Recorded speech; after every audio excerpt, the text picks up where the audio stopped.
Bonjour, bienvenue sur Mon Financier. Pas vraiment de tendance claire à la mi-séance. Après 2 séances de rebond, les marchés évoluent en légère baisse sans trop s'éloigner de l'équilibre. Les investisseurs préfèrent empocher une partie de leurs bénéfices alors que le FMI a annoncé qu'il allait débloquer donc une ligne de crédit de 15 milliards de dollars pour éviter la faillite du pays. Par ailleurs, l'attentisme et la prudence sont de mise puisque les investisseurs vont prendre connaissance cet après-midi des chiffres sur la croissance américaine. Alors le consensus table sur un PIB en hausse de 2,7% au quatrième trimestre. En attendant, le CAC, lui, comme je vous le disais, donc évolue autour de l'équilibre en baisse symbolique de 0,09%. On est autour des 4380 points. Ailleurs, eh bien, le DAX est stable en hausse de 0,05% au-dessus des 9450 points. L'Eurostoxx grappille 0,1% et Londres moins 0,4%. Du côté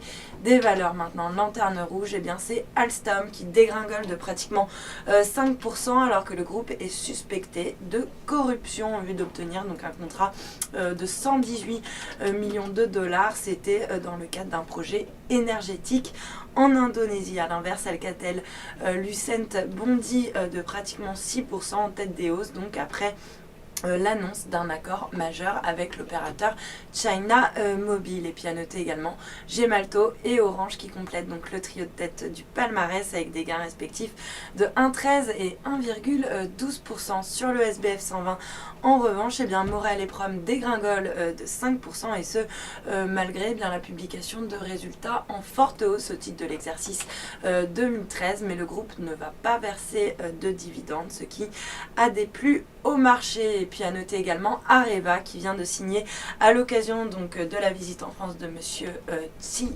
Jinping, donc le président chinois. Areva qui a signé donc une série d'accords avec un partenaire chinois dans le recyclage des déchets nucléaires. Du coup, le titre bondit de 4,3% à 18,73 €. Puis à noter JC Deco qui grimpe de 2,6% grâce à Crédit Suisse qui est passé à surperformance sur le dossier. Et puis sur le marché d'échange, eh bien, pas vraiment de mouvement hein, sur l'euro-dollar qui évolue en légère baisse. On est largement sous les 1,38 à 1,3760 par rapport au dollar. Il reste stable face au yen à 140,63 yens. Puis à noter que billet vert lui grappille 0,2% face à la devise japonaise à 102,21 yens. Et puis pour terminer, l'once d'or qui poursuit son repli, moins 0,6% à la mi-séance et qui repasse du coup sous le seuil des 1300 dollars. On est actuellement à 1295 dollars l'once. Voilà pour la mi-séance. Restez avec nous. Très bonne journée.